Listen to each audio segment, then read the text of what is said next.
So let's talk a little bit about the extent to which you agree or disagree with this premise that black people are not completely free. I would say yes, I agree with that. One, because we have never been able to not experience the trauma of oppression and racism. We have, in order for us to have post-trauma, you have to be away from the experience for a specific period of time. And as people of African American and African origin, we have never at this point in time been free of it. I think we get micro traumas all the time and macro traumas all the time. So can you tell us about micro traumas and macro traumas? How do you define those? How would we okay, recognize I would say that, all right, just for an example, I just recently saw something on the news where the person would gently tell, but it's not, we don't think of you as one of them. Mm-hmm. And then, I also would like to talk about XYZ. So it's like, oh, wait a minute, what are you talking about, one of them? The larger traumas are associated with things that are just totally blatant, that we see on the TV or that we experience in our communities. The killing of black people. The killing of black people. A micro trauma is like somebody says, all people matter. Mm-hmm. Well, okay, but we're talking about a situation of a specific group of people that the statistics that you keep say that there's things happening to us that are out of our control, and we need to address that. So when we talk about, we're not without the trauma, so you can't be free unless you are able to just move freely about the country. We're not able to do that. You're able to speak your truth. We're not able to do that.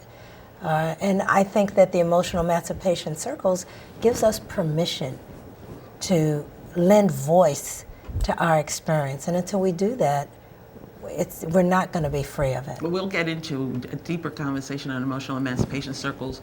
But Lester, your thoughts on the degree to which we are or not free as black people? Well, when you say free, I think you have to talk about different definitions. From a legal sense, there was an Emancipation Proclamation signed that suggested that there are elements of freedom, at least from a legal standpoint.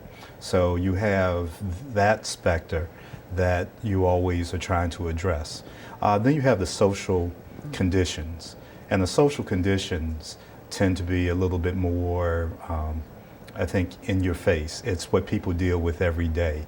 It's the ability to buy a house where they want to buy a house. It's the ability to go to a school that they want to go to. It's the ability to find employment where they want to. The ability to marry and have relationships with who they want to.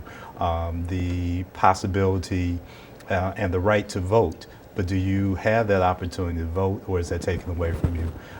The brutalization of people of African descent. So I think when you look at the social conditions or the social environment seems to be operating with something very different than what is written in law, because there's lots of laws out there of what is supposed to be, but the actual quality of life, how long we expect to live, what's happening with the numbers of persons of color that are incarcerated at such numbers that are disproportionate, the dropout rate. So I think there's plenty of social messages, I would say, environmentally. We're not on par with this equality that was promised, but at the same time, as some of our very gifted writers would say, it's a dream deferred. Langston Hughes would say it's a dream deferred. I think Frederick Douglass talked about what does the 4th of July mean to an African descent person. So again, I think that there are some things that suggest you have legal freedoms, of course, but quality of life and social environment and how you live and how you are treated by different people in this country particularly I would say, I would agree with you that no, we're not free because we're not equal. And if we're not equal, then we're not free. Maysa? Well, I mean, I agree with you 100%. I don't think that we're free. I don't think that we've ever been free since the moment that we've, landed foot in this country or in the Western Hemisphere, period. For us, beyond the physical freedom, like, Lester and Keturah have talked about in terms of, the laws that have been passed to allow, and I'm going to quote that allow, right? Because I think it has been allowed versus that we've actually fought for freedom and gained it in a way that we can experience the true manifestation of that freedom. Beyond that, it's the mental slavery that comes with it. And although, you're not shackled by chains, your mind is shackled by the experience of being Black in America right now and what that means for your own personal persecution. And so, no, I don't think that we're free, and I think that we walk around trying to figure out whether we live in a matrix that has sucked us in and convinced us otherwise. And I think that there's some of us who really have bought into the matrix and really believe that money has bought us our freedom. Yes. That's, being a celebrity has bought you your freedom. But I think the matrix still controls all of it. I think we got a glimpse into the matrix in 2008 when Barack Obama was elected. For a moment there, we thought, oh, wow, we really are not in the matrix. Right. We are post-racial. It's really wonderful. We've got a Black president. And then, fast forward maybe a few months, and we were treated to a really interesting display of white reaction to that.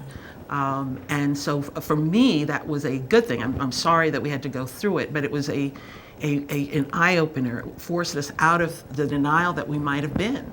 But I don't think we didn't wait weeks or months. The day after the man got inaugurated, the GOP clearly stated, this is our goal, right. So that this man will not be successful, that he will be a one-term president.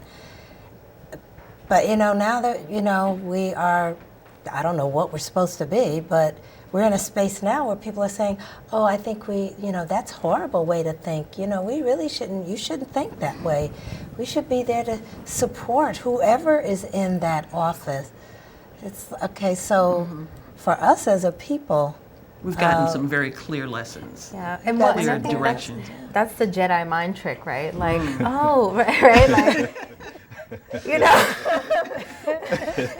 when he was in office, it's like, no, we're in opposition to what he's doing because this is too drastic, too radical, and then now it's like, oh, we all must come together and support the president. Well, where was that talk before? And then it's like, there again, we're like, okay, wait a minute. Weren't we here 8 years ago when there was distinct and intentional opposition to anything that symbolizes, what a Black man in power in the most powerful country in our world, what that represented was unpalatable, and therefore nothing that he could move was done easily, or without a great deal of But his situation, I think, was a metaphor, a very important metaphor for us, because one of the things I think people began to talk about is for even for people who managed to, go to college and get into the corporate boardrooms, we had to come to terms with the fact that there's still this idea of being presumed incompetent, this idea of no matter how hard we try, the rules just keep changing. Oh, yeah. Which raises, for me, one of the reasons I think that we're not completely free is because, I think these laws get passed, as you say, Lester. The laws get passed, but the fundamentals of how the world views Black people never gets changed, right? We're always viewed as inferior. Less than. Yeah. We're always viewed as less than. So it doesn't matter that, the 1965 law says whatever it says. It doesn't matter in 1968. And it really doesn't even matter that 1865, that law was passed, because we know from Michelle Alexander's wonderful work that in terms of the fundamentals, Black people were immediately fit into that little exception of the 13th Amendment that said you are free except for incarceration. And then incarceration begins to become a huge business. Things that, like, you would expect that people recently free would not have places to live and might be on the street. So vagrancy and loitering become huge crimes to re-institutionalize, re-enslave Black people. And But that hasn't changed. right, In the I sense think that's of, very important. we do have a disproportionate number of our community people coming out of incarceration for crimes that really should not be what they are. I mean, for The possession, disproportionate, right? For yeah. possession of marijuana. First of all, marijuana is not a narcotic. First of all, The nurse says that. it's not. But it's considered a possession that up until recently was considered a felony. Until recently, in the sense of, let's figure out a way how these uber rich people are now making all of this money off of the sale of marijuana. But as they came out of jails, their mandate is you have to get a job within X amount of time. Okay, but I have a felony now for possession of a joint. So how do I get a job? If you're telling me in order for me to stay out of the system, I have to get a job. But everywhere that you go, they ask you to check that little box. And so, no, you're not going to get a job. And so then you go back to the system, monitor, and they say, have you gotten a job? And they're like, well, no.